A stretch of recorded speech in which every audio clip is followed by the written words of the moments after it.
Welcome to the Bradshaw Boys, a podcast where three guys are watching Sex and the City for the second or third time ever, mostly. Second. Hi, my name's Ray King. Hi. I'm Ray King. I'm doing a podcast, but I'm also looking at my phone. I'm drinking some coffee, and I got these lights up, and I'm on a camera, but I'm also on audio. I'm on audio and video. I'm everywhere. Let's get straight down to it. We're never going to forget our roots. That's right. We're like this podcast is like when Jay-Z goes back to the Marcy Projects and is just like, yeah, I'm a billionaire now, but I'll never forget where I came Have you ever heard of Abramovic? Yo, That's a good Jay-Z. I grew up in the Marcy Projects, but like, have you ever heard of Abramovic? I never had a father. Gloria Carter. Gloria Carter, she paved the way for me to learn about Abramovic. Picasso, baby. You crazy for this one, boys. You crazy for this one, Marcy. I live in New Jersey. A Beyonce, a Lemonade. Tribeca. My friend Kanye crazy. But one day we do Watch the Throne Part 2 together. Flying around the world on a Concorde. The little snort thing. Man, we're back. We are back. We're the Ray Kings of podcasts now. That's right. We are. We're all over the place. This is the one we did before this. We were a little sleepier. Yeah. And then we just had our coffee. We had espresso. We did that, and we crushed a bunch of Ray King's Adderall and snorted it. ADD. I like it, the jazz. This is the second in the Ray King. Ray King has 2 episodes, right? Yeah, I think he's out now. Yeah, she's basically like, "You have ADD." Oh, as we were rewatching. What is the name of this IP? So before we get fully into it, well, pull that up. Yeah, I'll pull it up. Let's just let everyone know we're never going to stop sexing in the city, especially now that we have our video on YouTube. We want our full rewatches to be on YouTube as well, and try and add some video elements to it. On top of that, and just like that, season 2 is going to exist. Yep. We were just like hanging around in the ether of like what we do. Now we're full into movies and we're loving it. Yep. And also we're going to be doing more interviews. We just have, for so long, we were figuring out, this is the first episode I've watched since we've been doing the movies. Yeah. And it feels like we just have 2 different muscles now. We do cardio. Yep. And then we go back to our strength training. Yeah. Yeah. We always have to go back. This was us just being like, sure, I'm doing a marathon, but like, I got to do my sprints. Yeah, totally. Yeah. You got to vary up your watch training. Yeah. All the time. Totally. Distance and speed and power. Yeah. All the time. We are rewatching Defining Moments. Defining Moments, season 4 episode. No, we're not watching Defining Moments. You and John watched that last time. Yeah, it's after that. You guys watched Defining Moments. We're watching season 4, episode 4. What's sex got to do with it? What's sex got to do with it? Who needs a dick when a dick can be broken? Trey. That's, yeah. Who needs a dick when a dick can be broken? It's Trey. That song is about Trey. Tina Turner wrote that about Trey. That is so funny. Have you heard about, I was always so scared of it, but like, when someone's like jumped on the bed and then their penis is like fully like perpendicular. That was in an episode of Grey's Anatomy, I think. McSteamy broke his penis. He had like and they were like, yeah, he broke his penis during sex. It basically like ruptured all the capillaries in it. Oh my God. Terrible sounding. Yeah. This is all about even in a show called Sex and the City, this is more about sex than anything. Yes, totally. Yeah. Which means that we are completely qualified and comfortable talking about it because we are so comfortable with talking publicly about her sex life. Completely. Like if you've heard the podcast Call Her Daddy, that's got nothing on us for how comfortable we are talking about our sex lives. I've never listened to that, but I can't believe I'm like, if she has like 20 million people listening to her, how are we still under 100K? I don't know. I'll tell you how we're not, because we aren't. Also, you can do that with anything. Be like, we have under 2 million listeners. Yeah, we have 4. It is under 2 million. That's true. Yeah, we've got just under 26 million views. Yeah, we have 130. But yeah, this is full on it's all about sex, baby. It's all about sex, baby. Great episode. Great. A great 4-tiered episode. I think the best episodes of Sex and the City are when all 4 storylines are firing. Mm-hmm. And I feel like they're all, I don't really know if any of them, like I think Miranda gets a dud storyline a lot of times. I don't think this is a real dud Miranda storyline. No, it's not, because rather than it be, well, we'll talk about what it is, but rather than it be like, oh, it's only about this, it's about like your substitution for sex when you're having a dry spell, mm-hmm. or when you're not like, mm-hmm. The other things that like fulfill us in weird ways. Yeah. Should we do the breakdown of each one? Let's do the breakdown. Watch the break. So, Sarah Jessica Parker plays Carrie Bradshaw. She lives in New York City. She's a writer. She's a writer for the New York Star. And she met Ray King. Yep. Who's a jazz musician. Yeah. And the first time it was good. They were in the cab with Mr. Big. Mm-hmm. And this is them following up. They have amazing sex. Mm-hmm. And it's not just that, I guess the twist is like he has ADD, mm-hmm. but they're going like rabbits all the time, but he's like basically in his own world and not talking to her at all. Right. And she's trying to engage in conversation and have some depth, and he's just all over the place. Yep. Hilarious when it's just like, because that's the thing Sex and the City does so well. It's like a bit, but it's like he just has a trombone, just picks up a trombone randomly. Yeah. Then just picks up a banjo. And then he picks up some celery.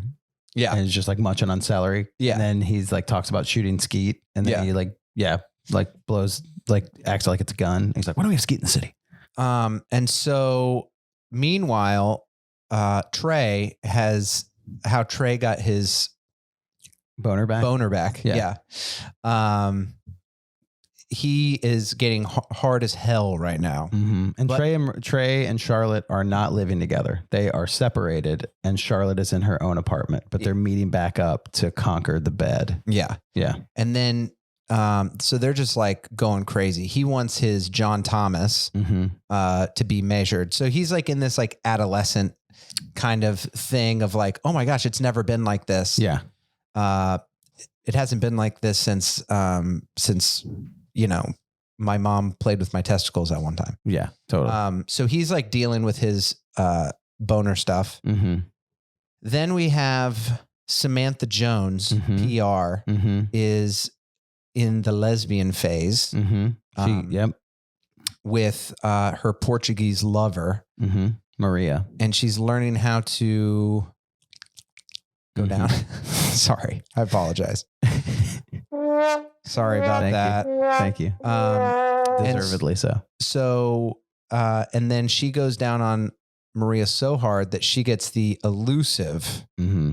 I mean, back then it was elusive. Now I feel like people act like squirters are everywhere now, which I don't believe is true. I don't believe it's true. I just think we live in New York City and there's nowhere to use the restroom. I think that's what it is. We live in Urinetown. Great musical. Never saw it. And then we have Miranda, who she's going on strike. Yeah. And she's eating cake. Yeah. She's having her cake and she's eating it too. That's right. Yeah. Miranda said she's going on strike until dating conditions improve. So yeah, we've got 4. It'd be awesome if you could go up to Miranda and just like play that till dating and then just put a microphone up, be like, all right, it's been 20 years. How have things improved? It'd be like, oh, listen, bitch, it's over. Yeah, exactly. The conditions have gotten so different. Yeah. That Miranda's now with Che Diaz. Yeah. This is pre-Che. This is when she's with Cake Diaz. Cake Diaz. Yeah. Cake Dessert as. That's her love interest in this one. Yeah. So we started out hustling. Ended up balling. We started hustling. I'm pass it to my man, Rick Ross. Every day he hustling. Every day I'm a Brahma Vic. I'm a Picasso baby. In college, I get into a Lil Wayne album, and he does this like really deep voice. It's like, started out hustling, ended up bowling. Oh my God. That plays in my head a lot. That's great. I love the difference in Lil Wayne's voice and Jay-Z's voice. Lil Wayne's voice being, started out hustling, ended up bowling, drinking out the scissor until I keep coughing. And then, I guess, you hustle and then, okay, that's good. Yeah, you hustle, then you ball. Yeah. Yeah, that's what you got to do. You got to start hustling and balling. It's the grind. So let's get into it. You like eating pussy? Speaking of being comfortable. Do you know what's funny is this is a total like sucks to be a girl type thing because I can't wait for the follow up to this. Well, that it's like, there would be no like 30-minute long discussion, like on a sex podcast. It was like, all right, girls, would you ever consider blowing a guy?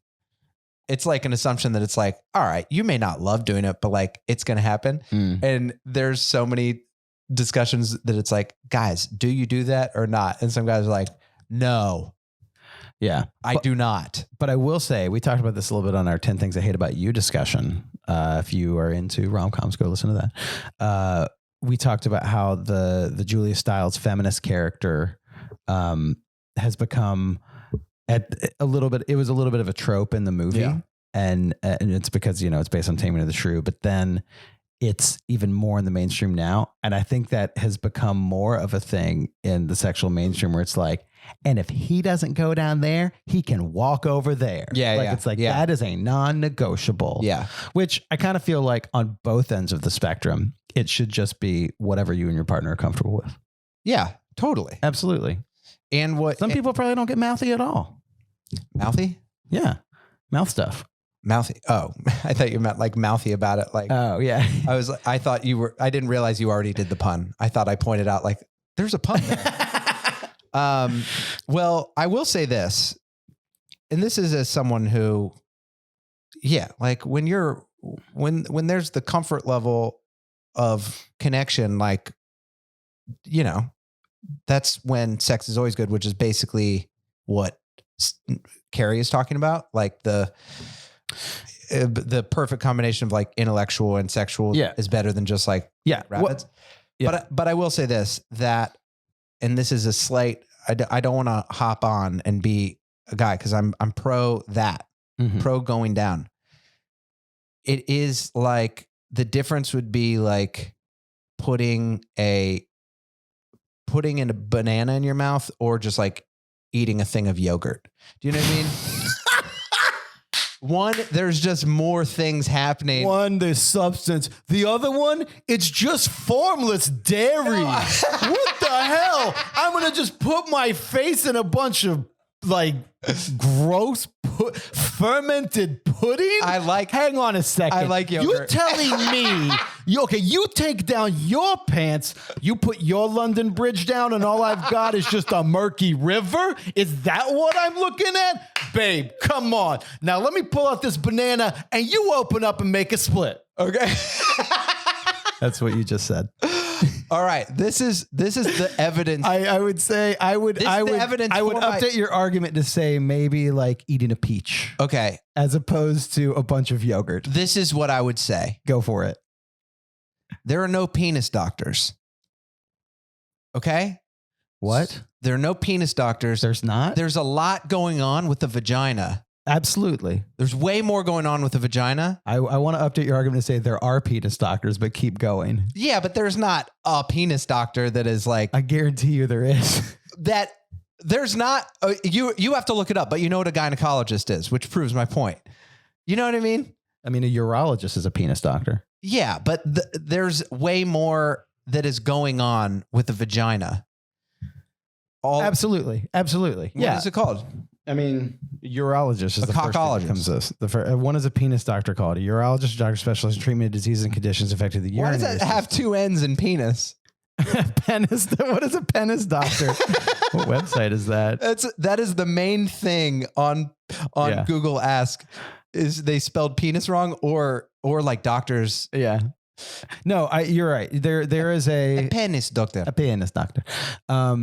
No, you're absolutely right. There's the vagine is much more of a complicated organ, and that's what Samantha is learning about in this. Versus, you're right. Like it actually, I didn't even think about this. Like, so in the way this episode goes, you've got Trey, who is just loving how rock hard as John Thomas is, and he is so interested in it, and he's basically just like, it's hard, let's go again. Whereas Samantha, who has a vagina, is learning all about the organ that she already has, which would then just say you're right, it is a more complicated universe of things. That's like a joke where people are just like the dumb guy things like, how do you even work it? And even just the thing of, like seems like it's usually easier for men to achieve orgasm than women to achieve orgasm. Yeah. And that is like a whole thing in our culture. So like, yeah, I would say it is a much more complicated bowl of yogurt. And like, yeah, not Miranda, Samantha even comes out And you know what I want? I want the fruit at the bottom. What does that mean? Just Yoplait fruit at the bottom yogurt that has I don't know what it means. I don't know what the reference means. Well, that's better than getting Activia. Because if you get Activia, that means someone poops on you. That's what you don't want. You'd rather have the fruit on the bottom than the dude on the bottom. Yeah. If I was a dude though, I would be a bottom. Totally. Because I know what it's like to be a top. That's what being a guy is. So if I'm going to be gay, I'm going to be a bottom. There you go. Yeah. But I'm power bottom. I don't know what the power part is. I think it's just that like you're controlling the show. I think stereotypically it's like a bottom is like, oh, the bottom, they're submissive because they take it. And it's like, no, power bottom's like calling the shots, even though they're taking it. Hell yeah. Yeah. That's it. Yeah. I mean, I agree with what you're saying. Absolutely. Like, even just the like that this is we're at peak Bradshaw Boys right now explaining no, what we're doing right now is we're trying to do everything we can to have open conversations. Absolutely. So that guys will start going down more. That's peak Bradshaw Boys. Okay. We're mansplaining to open up a bigger conversation and share our experiences and our feelings to open it up to the broader. Get your boyfriends to listen to the show if you're a female. If you're a man, get your girlfriends to listen to the show. Get anyone to listen to the show, like, subscribe, go to the Patreon. It doesn't matter who you are. Just build our listenership. Also, we're going to be doing some cunnilingus lessons on our Patreon. We're going to be doing a live Zoom. Oh gosh. I don't know. We're going to be doing a live Zoom. We're going to be getting like a bunch of tubs of Faye and just put in our faces. I know. I don't know why I did yogurt. I love it. Yeah, no, but I think that should have done miso soup. Wonderful. Yeah, no, I think that it's definitely, yeah, it is not even stereotypically, but just like when you look at the two things, much more complicated organ versus a much more simpler organ. Mm-hmm. And there's much more going on there. Yeah. Yeah. And Samantha even says that. She says that it gets engorged to the size of a fist. Yeah, I guess that doesn't make, it's like the inside of it. I mean, case in point that neither one of us really know how to describe it is it proves the point that I would say though, probably the outside. I mean, everything fills with blood. Everything fills with blood when you're doing sex stuff. Sex is like, honestly, this is not I'm not comfortable with it. When you think about all the things that you do, sex is so normalized now to the fact that that sometimes once you get into it, you're just like, man, the amount of personal exchange of intimacy and fluid. Yes. And this doesn't have to do with even any risk of anything. You're just you know, like if you shake someone's hand and their like hands are like a little too sweaty, it's like, ugh, that's weird. Yeah. And then it's just like, But if you shake someone's hand and then you ejaculate, things get real weird. No, I mean, I think that I don't even mean this in a moralistic, puritanical way, but like, I'm not saying like sex has been cheapened, but I do think that there is a thing where you're right. It's like, there's so much going on there. It is an incredibly intimate and beautiful experience. But there's a lot going on with just body chemistry with people. I want to take us a little bit back to the episode just to guide where we're going a little bit, because Carrie and Ray are together. The girls have a drinks and sip, not a chat and chew. And that's where Carrie is like, I just had the most mind-blowing sex with Ray.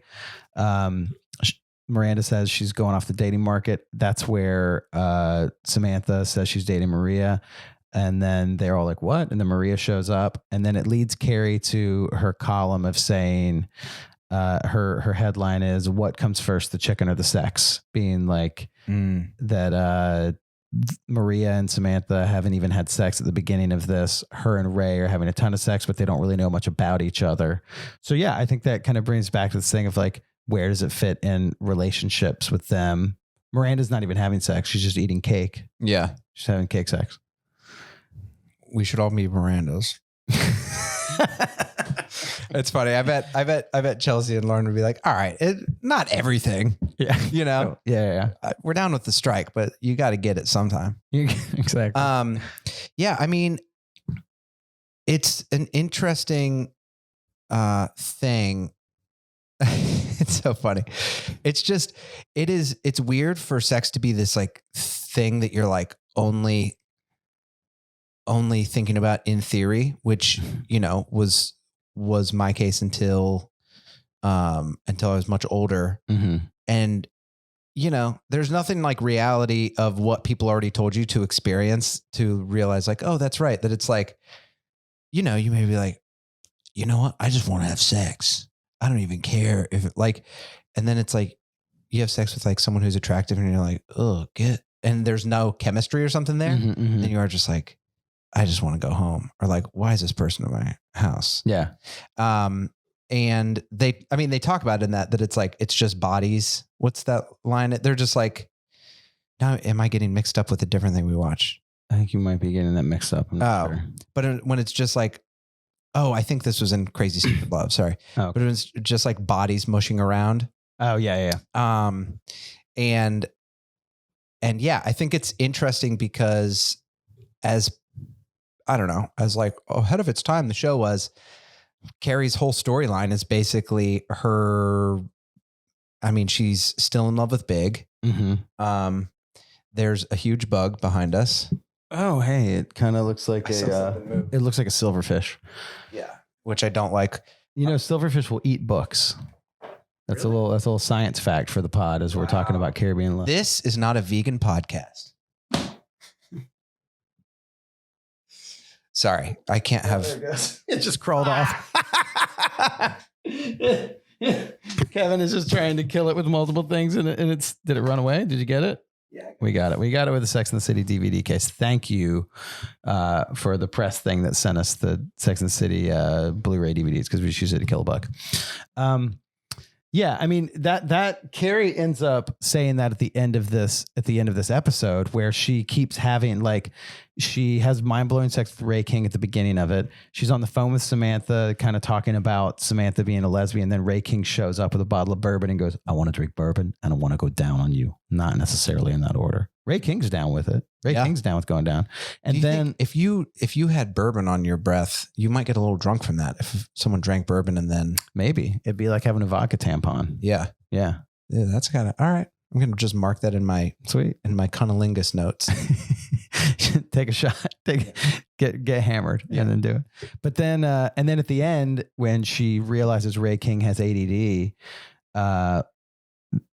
she's kind of like, I want to get to know you. She wants more of the relationship. And then she still sleeps with him and then wakes up the next day and he's like naked playing a banjo. And that's when she's like, she says something like, I not only wanted to hear the music, like I wanted to be able to sing along or something. Yeah. I'm messing up her final line, but it's like what you're saying. She's like, even though it's like the sex is crazy, she wants some sort of relationship out of it. Yeah. Which eventually what she wants is big. But she just is longing for something else. Yeah. You know? So I think you're right. Like, it's not just at some point it's more than just a physical connection. Yeah. Yeah. I mean, not the goal, but it seems like the main thing is like the physical connection grows as well. You know, like couples that, I don't know how often you're supposed to have sex, but it's like, you know, the physical and the emotional connection should grow. And I don't know, when you're younger, I feel like when people are just like one night stands, like people have one night stands or like flings and stuff. And then a lot of people are like, yeah, I don't do that because it's bad. Yeah. It's just like, people don't know what they're doing and you don't know each other. And then, and yeah, so it kind of makes sense for where Carrie's at right now, that she's trying to get over two loves. Well, she's at this point in the show. I mean, she's been with both Big and Aiden now. So it's like, she's got to go back out to the wolves to just like, I guess. I wonder, this is season 4. So she's definitely cheated on Aiden, and Big was in the last episode. They're just hanging out at jazz clubs for whatever reason. Yeah. That's what you do in New York.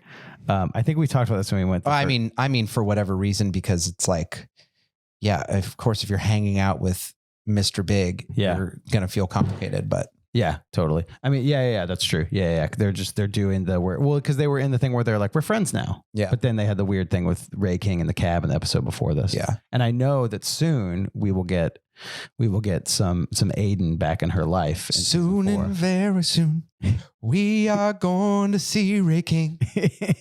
Soon and very soon, we are going to see Ray King. Jazz. If anyone, hallelujah. That's like a Christian worship song. Yeah, I know. I knew what we were doing. I know, but it's so, I'm saying to the listeners. Oh, yeah. Look it up. It's a great song. So I think I'm going to send the whole episode over to my parents. And they're going to be like, first of all, that was a very graphic conversation you had before that worship song. Absolutely. Also, second of all, God created men and women, and he didn't give women a big bucket of yogurt for their reproductive organs. I need to chill on the yogurt thing. I just think it's very funny imagery. I mean, I think that Carrie, I think that Carrie's definitely kind of in the weeds right now. Like, I think Carrie is the next episode's called Ghost Town, and Carrie's gonna see Aiden again. But yeah, she's definitely like in the weeds of where everything's going right now. You're trying to cue up the song. You're waiting. Ready?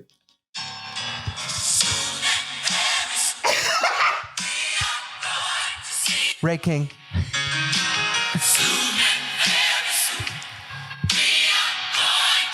Ray King. Yep. This is what Carrie is thinking in her head right before she goes on a date with him because of how great their sex is going to be. Ray King.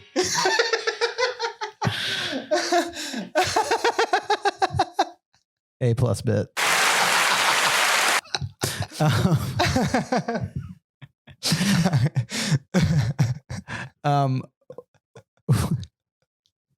I'm sorry. The level of which you are entertained. I know, it's so dumb.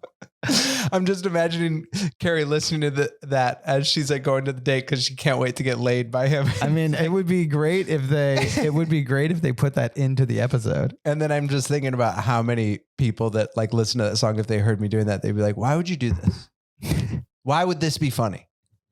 I'm sorry. It's a work. They were having premarital sex and it's not okay. Yeah, it's not okay at all. Totally. Okay, go ahead. I don't know. No, I'm trying to see like what else I have in my notes. We have, we actually have a lot of very huge lines from the show, like Schmagina, and then Maria talks about her puseta, and then Carrie says puseta Schmagina. Let's call the whole thing off. Yeah. Very MPK. very MPK completely, which then translates to very Carrie because it's very it's very like Broadway-ish. Yeah, totally. What do you? I mean, we kind of know, but at this point, what do you think is going on with Trey? Because it's actually kind of like it's like a very funny storyline, but it is sad in a way that it's like to be trying so hard to be like, you can't get him hard. Yeah. Then you're doing it. And then she's still not getting like any more of Trey. She's in the same position that Carrie's kind of in. That's like, I lost this emotional connection I had with this person. Yeah. I mean, it's interesting. I think if you were to psychoanalyze it, so Trey and Charlotte, they date. He wants to wait till marriage. They get married. He can't get it up. Does she find him jugging it before this? Yeah. And then they separate and then they start seeing each other again. And then he can't get enough. I don't remember if the episode where he wants to have like sex in public is before this or not. Yeah. With the taxi cabs. Yeah. But I think he is dealing with some sort of like self-fascination of basically discovering himself, but needing distance to do so. And so then and I think there's probably like going into the psychological levels, there's probably on the outset, he's just like, you wanted sex. We're having great sex. Yeah. This is amazing. I've never done this before. I thought my John Thomas was going to shoot off, rock it off. But probably he's also experiencing it maybe in like a safer way where he is able to be like, we're doing this. This is working. And also maybe he was freaked out about them being totally together. Yeah. And so now he's like, for him, he's just like, I'm getting to just focus on the sex and not the other stuff. Yeah. And Charlotte is just like, hey, like, this is not working now. Yeah. Because it's also interesting because Charlotte was like, the sex was super important to her. But now that she has it goes back to what you were saying. She's like, it's not just about the sex. Like, I want to be married to my husband, Trey. Yeah. And so I don't just want the sex and then I don't just want to go home. Like, we're in the apartment. We're in his apartment. Yeah. He's got great bed sheets, by the way. Those Paisley bed sheets, they're dope. Those are kind of old school. Yeah, they are kind of old school. Like that. They're that's definitely like, kind of 90s. Yeah. And that's definitely like wealthy surgeon type sheets. Totally. Yeah. Even like the style. Yeah, totally. But yeah, I think that like what's going on with him is that he's like independently sort of like getting to enjoy the relationship on his own terms, but also not in a way that I don't think he feels like he's using her. Yeah. I think he feels like he's like finding this level of self-discovery. Yeah. And Charlotte's enjoying it, but then also she's needing more. Yeah. That's my take on Trey. And then at the end, he asked her to move back in. Right? Yeah. Yeah. That's what I was going to, that it's like, and kind of on his own. Does she bring it up? I don't think she brings, I don't know if she does. She brings it up to the girls. Yeah. And then he does it. So there's still, those feelings are still there. I don't actually remember when they finally have the last straw, but it is, I just forgot how good that relationship is because you're so used to like, once she finds Harry, you're just like, oh, come on. Yeah. When she finds Harry, it's just automatic. It's like and she's like, physical, I'm gonna be blowing you till you're 60. Exactly. And we're going to see your dick. We're going to see your dick. And Lily's going to see it as well. And Lily's going to see it. Totally.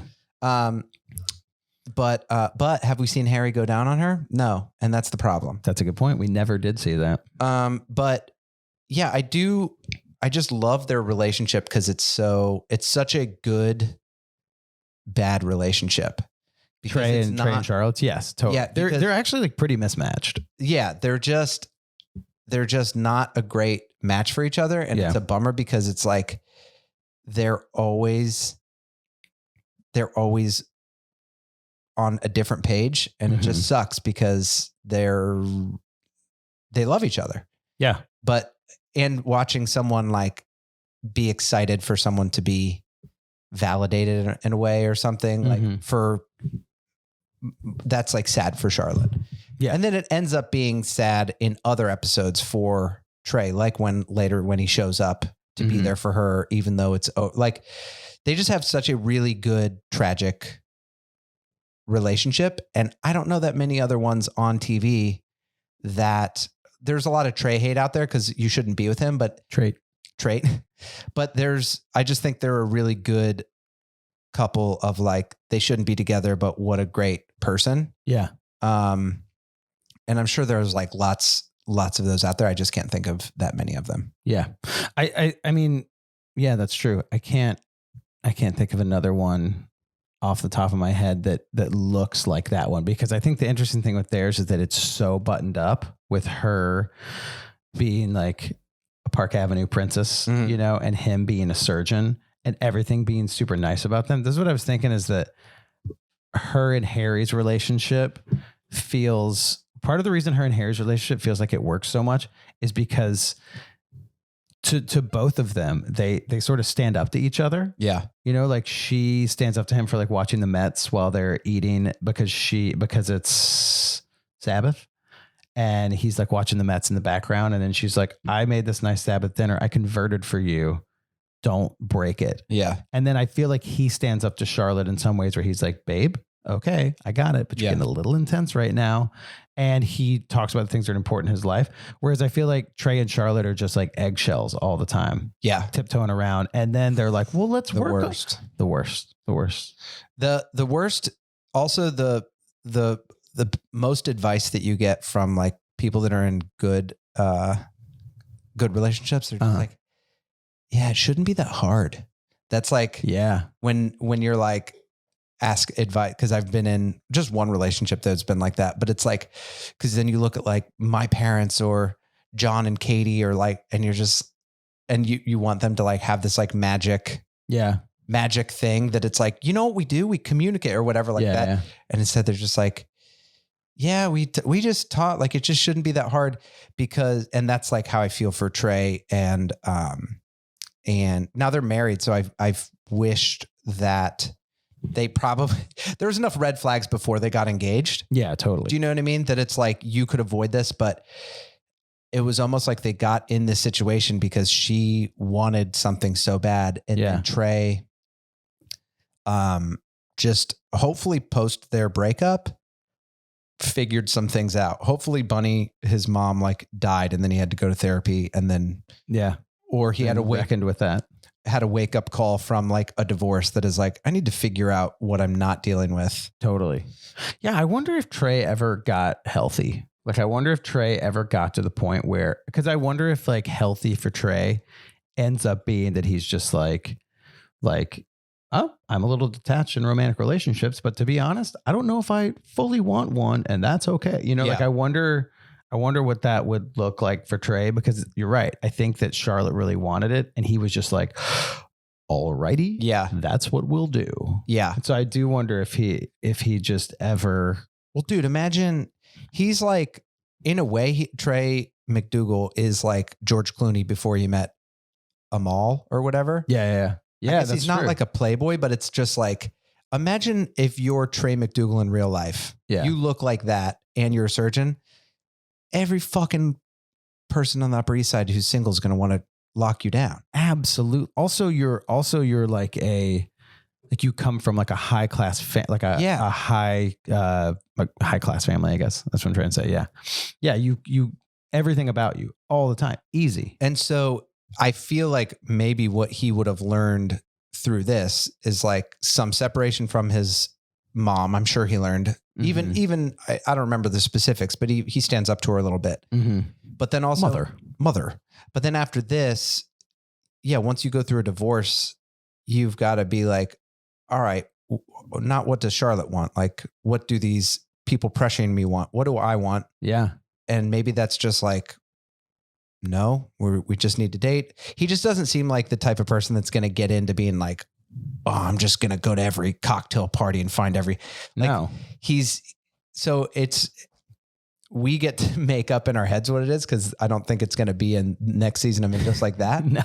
But I could totally see him doing another 6-7 years, just dating a few people, a bunch of breakups. And then at some point there's going to be someone that like blows Trey away, and he's been through enough that he's like, I've realized really what I want. Kind of like George Clooney and Amal. Yeah. Do you think Trey is a people pleaser? Yeah, Absolutely. 100%. Totally. He's a people pleaser. And I don't know if he's fictional. But it's like, I do wonder if you're a surgeon, I'm sure you get to like be in charge and yes, totally. and tell people everything. And I wonder if like maybe once he's not a surgeon anymore, that's his place to be like, scalpel this, stop. Like we need to be focused. But then, and he gets to run the show and gets to be the smart one. Yeah. Yeah. And then once you're not doing that anymore, then it's like, how do I don't, in therapy, it'd be like, but I can't do that in my personal life. Yeah. And then someone's like, no, you can. It just takes a different set of skills that you haven't developed yet. Yeah. And you need to go inside Trey and say, what do I want? Yeah.